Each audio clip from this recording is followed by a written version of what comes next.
The Great Hall of Meridian 7 was the largest room Captain Park had ever seen. It stretched so far that the ceiling disappeared into darkness above. Floating lights drifted through the air like lazy fireflies. Representatives from 12 alien species filled the curved seats that rose up the walls like a giant bowl. Stood at the human delegation's small platform near the bottom. His uniform felt tight. His throat felt dry. Beside him, Lieutenant Commander kept her eyes moving across the room, watching everything. Doctor simply observed with quiet interest, as if he was studying animals in a zoo. Humanity had joined the Galactic Assembly 60 years ago. In a room full of civilizations that had existed for thousands of years, 60 years was nothing. Humans were bobbies here. Everyone knew it. The High Speaker rose to address the assembly. His name was, and he was terrifying to look at. He stood 3 meters tall.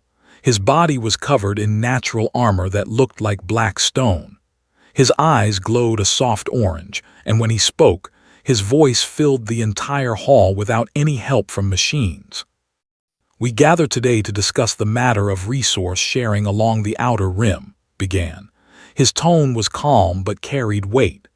"But first, I wish to address a concern that many assembly members share." Felt his stomach tighten. He knew what was coming. "The humans," continued, turning his massive head toward the small human platform, "have requested equal standing in assembly decisions. They wish to vote on matters of war and peace. They wish to access our shared technology databases. They wish to be treated as equals." A murmur ran through the hall. Some of the sounds were laughter. "Let us examine this request honestly," raised one armored hand and began counting on his fingers. "Humans have no natural armor. Their skin tears easily. They cannot survive in vacuum. They cannot breathe underwater. They cannot see in darkness without tools. They live for less than 100 years. Their ships are slow and primitive. Their weapons are crude." More laughter now. They who looked like giant silver fish that could float through air made wet clicking sounds of amusement. They whose bodies were made of thousands of tiny connected creatures rippled with what might have been humor. "They are soft," said. "They are small. They are brief. Why should such a species stand equal to civilizations that have conquered stars?" His hand moved toward her sidearm. It was a small movement, probably unconscious. Touched her arm gently and she stopped. "Sir," she whispered, her voice tight with anger. "Not now," replied quietly. Continued taking notes on his tablet, showing no emotion at all. If the mockery bothered him, he did not show it. A representative spoke next. Its voice came from everywhere at once, created by the vibration of its many parts. "We do not question human courage. We question human capability. The galaxy is dangerous. Weakness invites destruction. By granting humans equal standing, do we not weaken the assembly itself?" Wanted to speak. He wanted to defend his people, his species, everything humanity had built and sacrificed to reach the stars. But he knew that words would change nothing here. These ancient species had already made up their minds.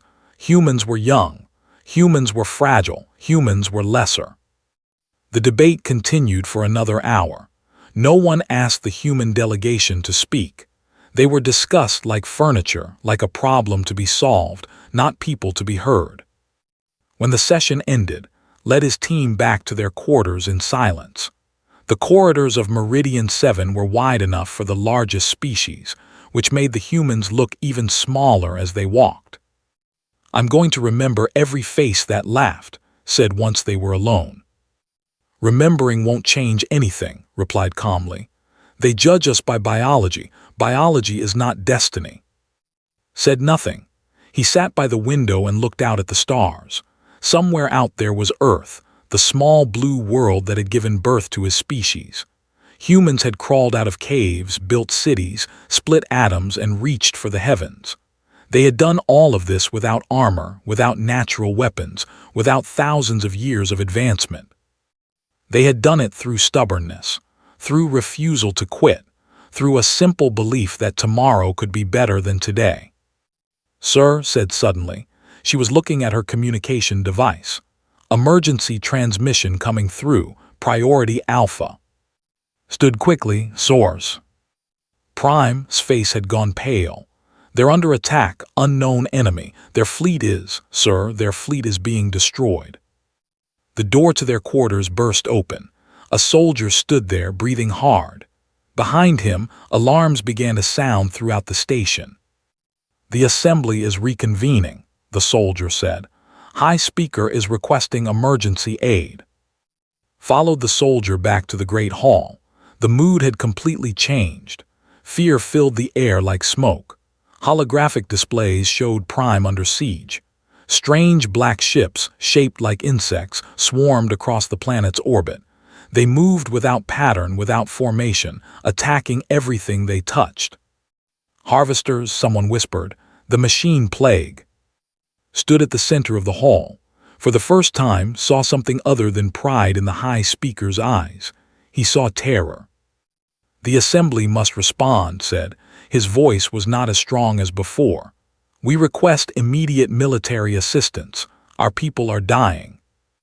One by one, the elder species gave their answers. The claimed neutrality. The calculated, insufficient chance of victory. Others cited treaties, distances, resources. One by one, they said no. Looked around the hall with desperate eyes. His gaze passed over the human delegation without stopping. Why would he stop? What could the soft, small, brief humans possibly do? Stepped forward. His boots echoed in the sudden silence. "Earth will answer," he said. Every eye in the hall turned to look at the small human captain who had just promised the impossible. Admiral stood in the command center on Luna, Earth's moon. The message from Captain played on the main screen for the third time. Around her, officers worked at their stations with quiet urgency. No one spoke louder than necessary. Everyone understood what was happening. "He committed us to a war," General said. He was an older man with a face like carved stone. Without authorization, without consultation, he promised Earth's help to a species that mocked us 3 hours earlier. "He did," agreed calmly.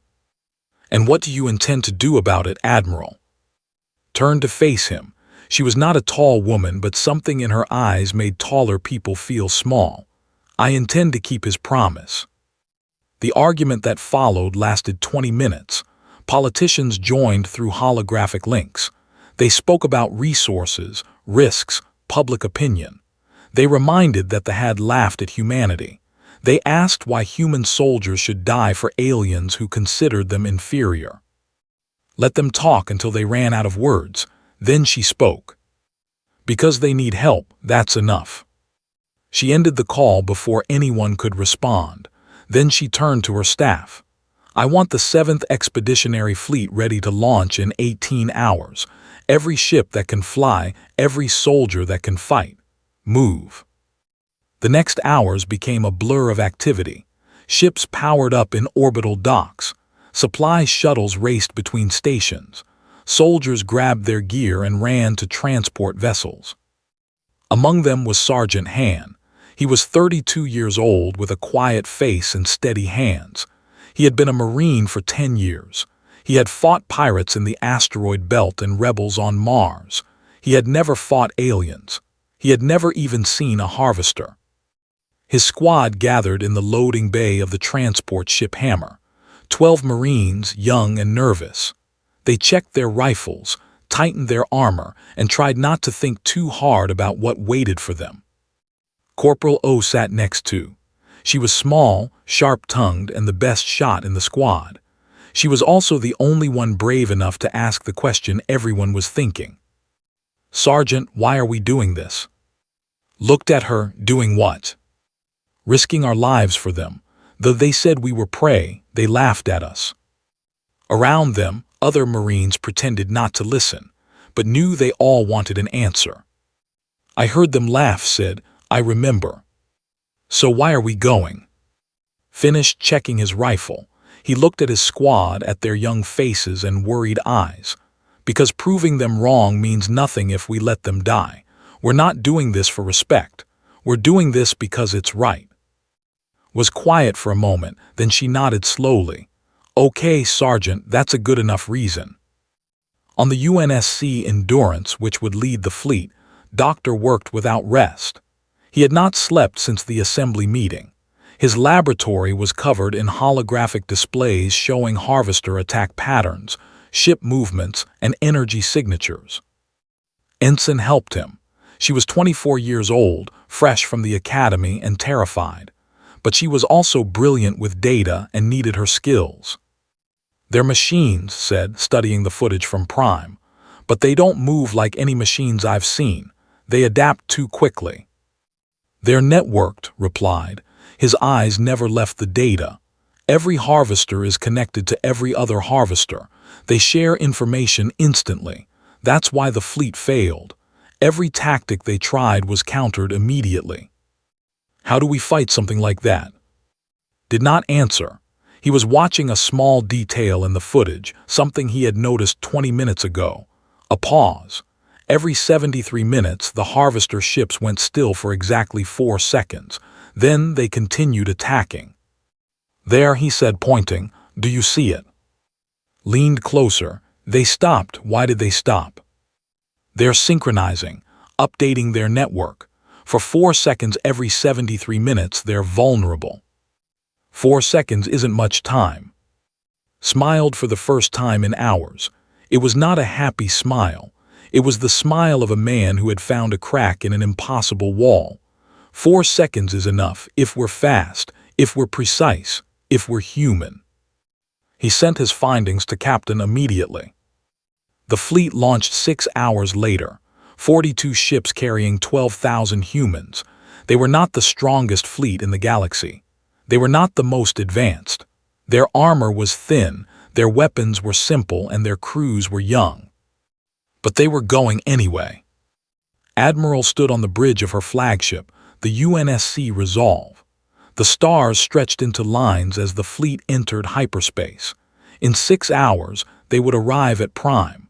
In 6 hours, they would face an enemy that had already destroyed one of the galaxy's greatest fleets. Admiral, her communications officer said, incoming message from Meridian 7. It's from High Speaker. Put it through. His face appeared on the screen. He looked tired and confused. Admiral, we did not expect humans to respond to our call. We did not think you would help us. We did not think you could.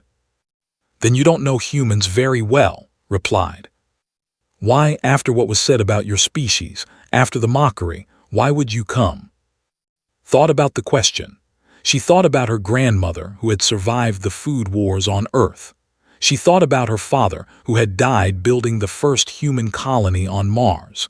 She thought about every human who had ever reached out to help a stranger, expecting nothing in return. Because that's what we do, she said simply. We see someone in trouble and we help, even if they laughed at us, even if they don't deserve it, even if we might die trying. Was silent for a long moment. I do not understand your species, Admiral. No, agreed. You don't, not yet, but you will. She ended the call and looked out at the streaking stars. 6 hours to Prime. 6 hours until everything changed. All hands, she announced over the fleet-wide channel. This is Admiral. In 6 hours we will arrive at an alien world to fight an enemy we have never faced. We will be outnumbered. Many of us will not come home. She paused, letting the words sink in. But we are human, and humans do not turn away when others need help. Today we show the galaxy who we really are. Not the soft, small, brief species they see, but the species that never gives up, never backs down, never abandons those in need. She took a deep breath. Make me proud, out. The fleet raced toward war. The fleet dropped out of hyperspace, and his heart sank. Prime burned below them. Great fires spread across the continents, visible even from orbit. The wreckage of warships drifted through space like broken toys, and everywhere, the harvesters swarmed. They were black and angular, shaped like insects made of metal. Some were small, the size of fighters. Others were massive, larger than any human ship. They moved without pattern, without formation, attacking everything that lived. "Mother of God," whispered. Gripped the arms of his command chair. "Open a channel to the Admiral." His face appeared on the screen. Behind her, alarms were sounding. "Captain, I see it. We all see it." "Orders, Admiral." His eyes were hard but calm. "We stick to the plan. Group 1, defense, protect the evacuation corridors. Group 2, offense, hit their big ships, create confusion. Group 3, extraction, get those civilians off the surface." She paused. "And Captain, find me that 4-second window." "Understood." The human fleet spread apart like fingers on an opening hand. They did not move in the rigid formations that the assembly species used. Instead, each captain chose their own path, adapting to the chaos around them. The harvesters noticed the new arrivals immediately. Thousands of small drones turned and swarmed toward the human ships. "Here they come," said. Her voice was tight but steady. "All batteries fire at will," ordered. The Endurance opened fire. Laser beams and missiles streaked across the darkness. Harvester drones exploded in flashes of orange light. But for every one destroyed, 10 more took its place. "They're adapting," reported from his station. "They're analyzing our weapons, adjusting their formations." "Then we change tactics," replied. He opened a channel to the other ships in his group. "All captains, random patterns, don't repeat anything, keep them guessing." Human ships began to dance through space in ways the harvesters had never seen. They spiraled, they reversed, they split apart and came back together. There was no pattern to predict, no formation to counter. The harvesters struggled. Their network was designed to learn and adapt, but it needed patterns. It needed logic. Human tactics had neither. Far below, on the burning surface of Prime, Sergeant's squad hit the ground running. Their transport had dropped them in what remained of the capital city. Buildings lay in ruins. Smoke filled the air. Somewhere nearby, weapons fire crackled. "Move," shouted. "Civilian shelter is 3 blocks north." They ran through streets full of debris. Dead lay everywhere, their armored bodies broken and still. The squad did not stop to look. They could not afford to. They found the shelter beneath a collapsed government building. 200 civilians huddled in the darkness, surrounded by a handful of wounded soldiers. When they saw the humans enter, confusion spread across their faces. "What is this?" a soldier demanded. He was taller than by a full meter, covered in black armor cracked and dented from battle. "Why are humans here?" "We're here to get you out," replied. "There's an evacuation shuttle waiting 6 blocks east. Can your people move?" The soldier stared at him. His name, would later learn, was, "We do not need help from prey species." Laughed. It was not a kind laugh. "Then die tired, friend, or let us carry your wounded, your choice." Hesitated. He looked at his people, at the children pressed against their parents, at the elderly too weak to stand. Pride warred with necessity in his orange eyes. "Fine," he said finally. "Lead the way, human." They moved as fast as the civilians could manage. Put his strongest Marines at the front and back. Walked alongside, her rifle ready. 2 blocks from the shelter, the harvesters found them. Ground units poured out of a side street. They were different from the space drones, built for urban combat. They moved on many legs, fast and deadly. "Contact," Private Shin shouted. He opened fire immediately. The next minutes were chaos. Marines and soldiers fought side by side against the metal swarm. Lost count of how many times he fired his rifle. His arms ached. His throat burned from smoke. A harvester unit broke through the line and rushed toward a group of children, threw himself in its path. His rifle jammed. He pulled his knife. "Go," he screamed at the children. "Run." The harvester cut him down, but the children escaped. Saw it happen. He could not stop to mourn. There was no time. Push forward, keep moving. They reached the shuttle with 180 civilians. 20 had been lost, along with Private and 2 other Marines. Helped load the last of the wounded. He moved stiffly, his own injuries slowing him down. When the shuttle doors began to close, he turned to "Your soldier, the one who died protecting our children." He did not hesitate. He knew he would die, and he did not hesitate. His jaw was tight, his eyes burned, and not from the smoke. That's what we do. In orbit, the battle reached its critical moment. Watched the clock on his console. 69 minutes since the last synchronization. 4 minutes until the next one. "Captain," he said, "it's time." Nodded, he opened a channel to Admiral. "Admiral, we're approaching the window. The Endurance will lead the strike on their command ship." "Understood. All offensive units prepare to concentrate fire on target. You'll have 4 seconds. Make them count." The Harvester command vessel was enormous, a dark mountain floating in space. It pulsed with energy, coordinating the entire swarm. If they could destroy it, the network would collapse. 3 minutes, 2, 1. Now shouted. Activated the disruption signal. A wave of electromagnetic noise washed over the Harvester fleet. And for 4 beautiful, terrible seconds, the machines went still. "All ships fire," commanded. Every human weapon in range fired at once.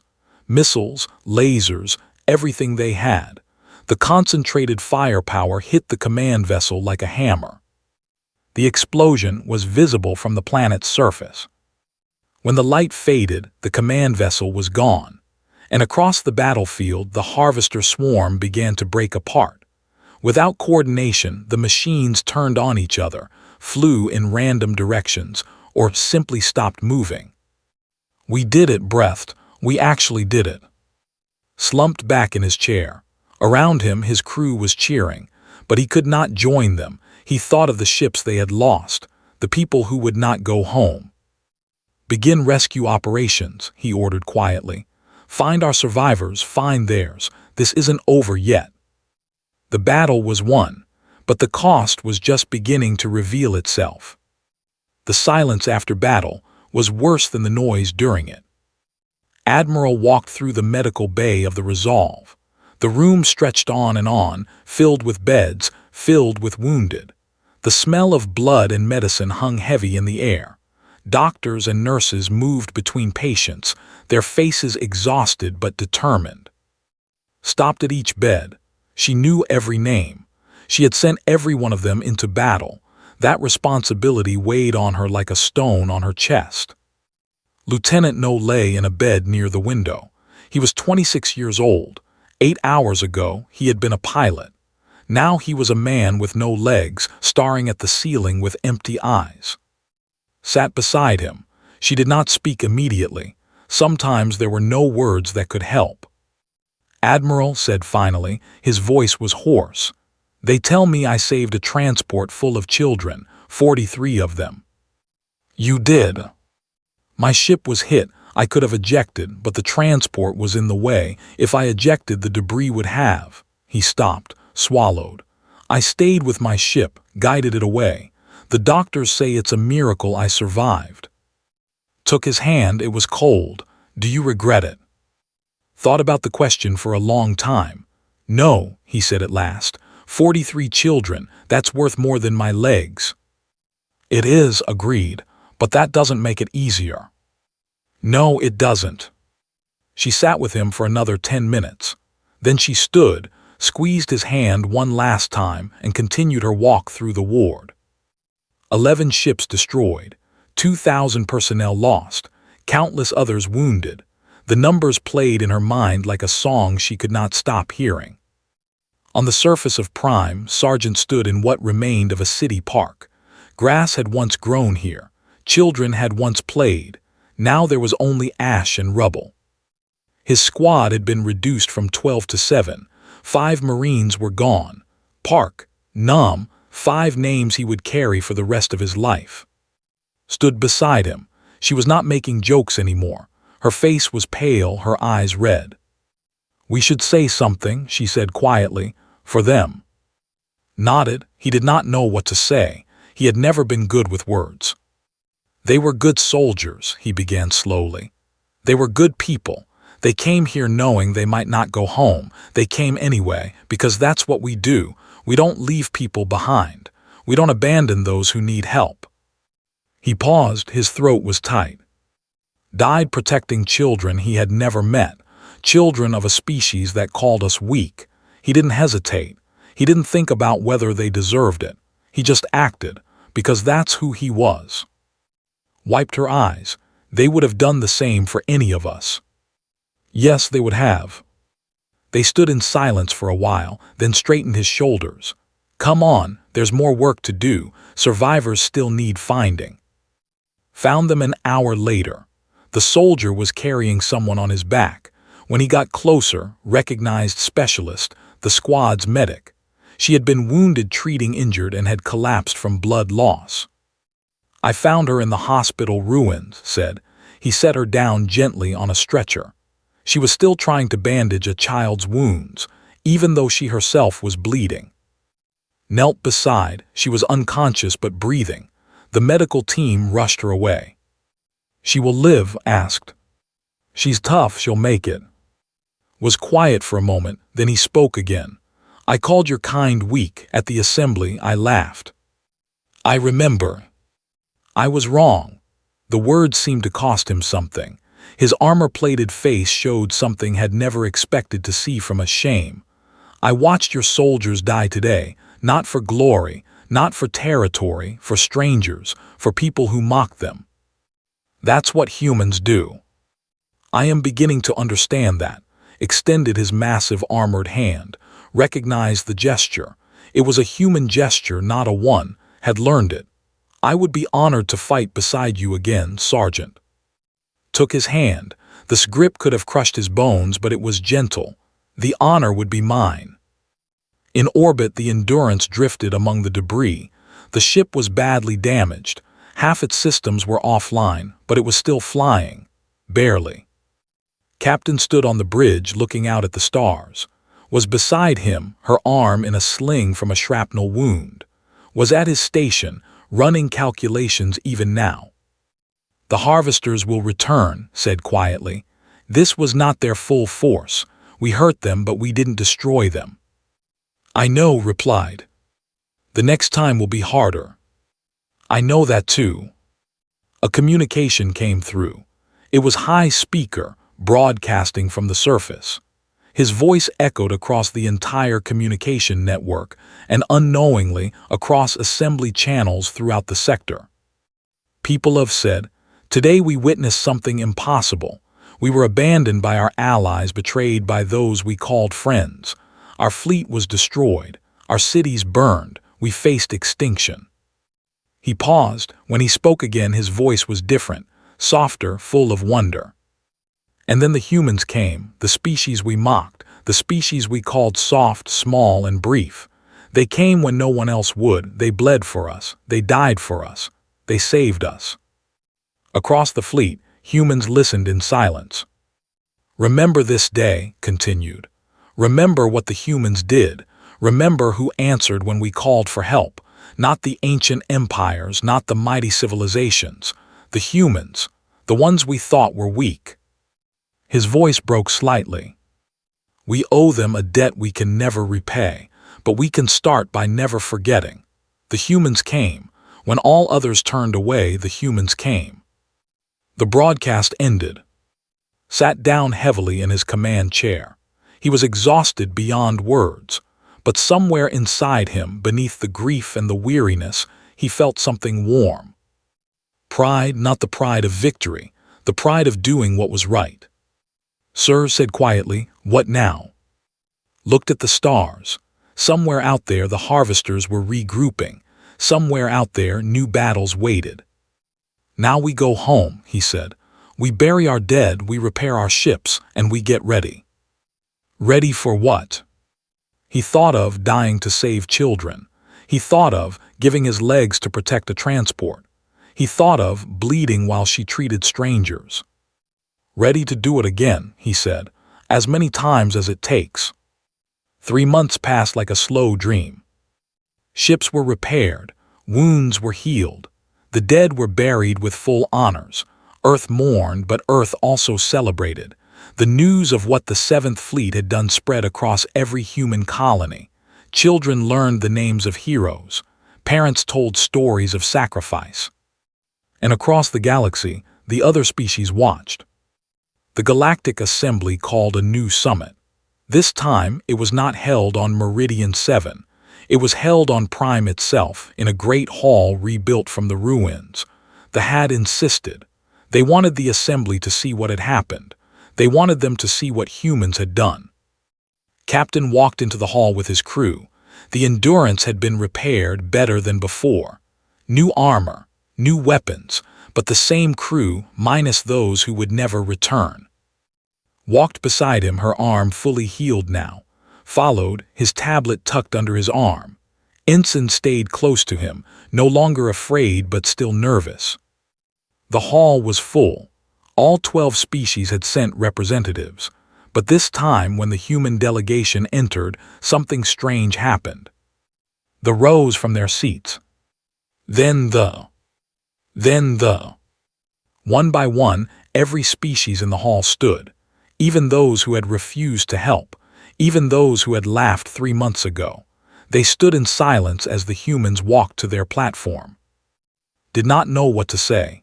He had prepared a speech, but the words vanished from his mind. High Speaker stepped forward. He looked different now. The pride was still there, but it had changed. It was no longer the pride of superiority.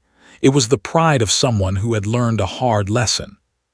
3 months ago, began, I stood in this assembly and questioned humanity's strength. I measured you by claws you do not have, by armor you lack, by centuries you have not lived. He paused. The hall was completely silent. I was a fool. Murmurs rippled through the crowd. A High Speaker admitting error was almost unheard of. You taught us something we had forgotten, continued. Strength is not found in biology. It is not found in age or technology or natural weapons. Strength is found in choice. The choice to stand when you could turn away, to bleed for strangers, to fight not for glory but for what is right. He turned to face directly. Captain Park, when our world burned and our allies abandoned us, you stepped forward. You said 2 words, Earth will answer, and you kept that promise, with blood, with lives, with everything you had. His throat was tight, he could not speak. Admiral appeared on a holographic display. She was aboard the newly rebuilt Resolve, leading the 7th Fleet on patrol along the outer rim, but she had insisted on being present for this moment. We didn't come to prove anything, said. Her voice was calm and steady. We came because you needed help. That's what humans do. We see suffering and we act, not because we're strong, because we choose to be. The representative spoke next. Its many-voiced speech filled the hall. We calculated the probability of human success at less than 12%. We were wrong, not about the numbers, about what numbers mean. Humans do not fight by probability, they fight by will. A delegate floated forward, its silver body catching the light. We claimed neutrality. We were cowards.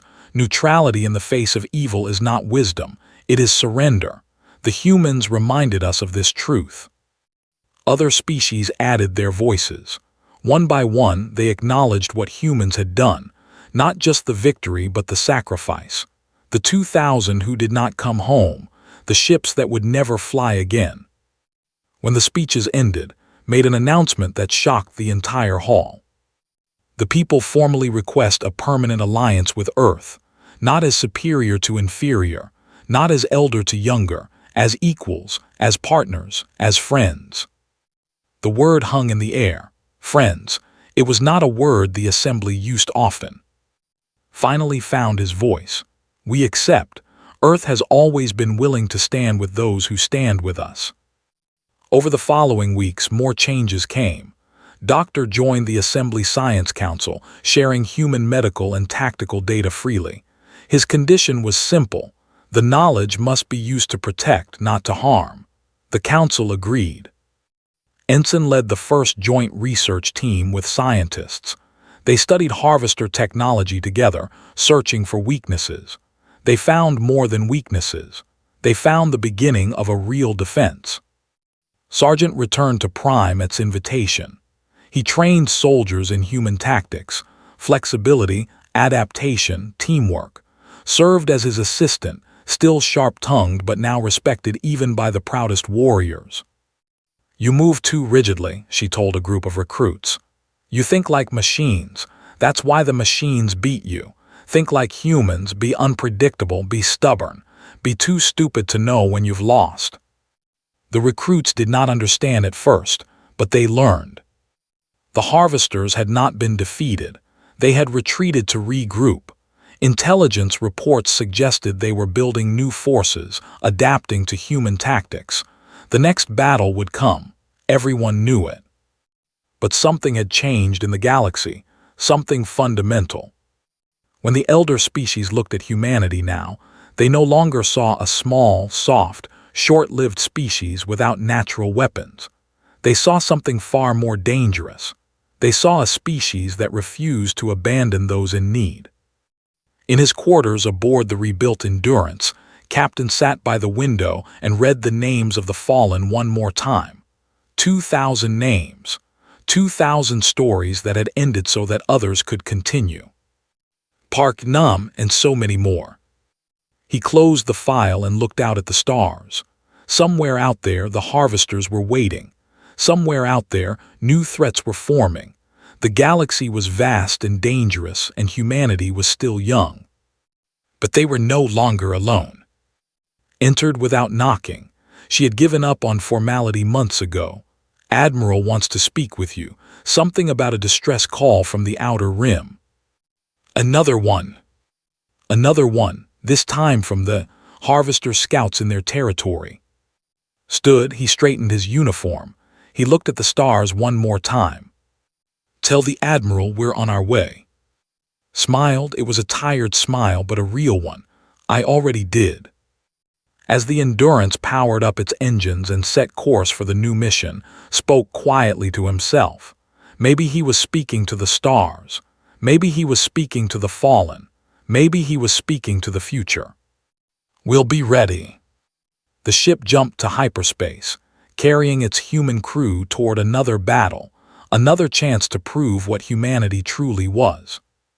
Not the strongest, not the oldest, not the most advanced. Just the ones who never gave up, never backed down, never turned away from those who needed help. The ones who always answered. The humans.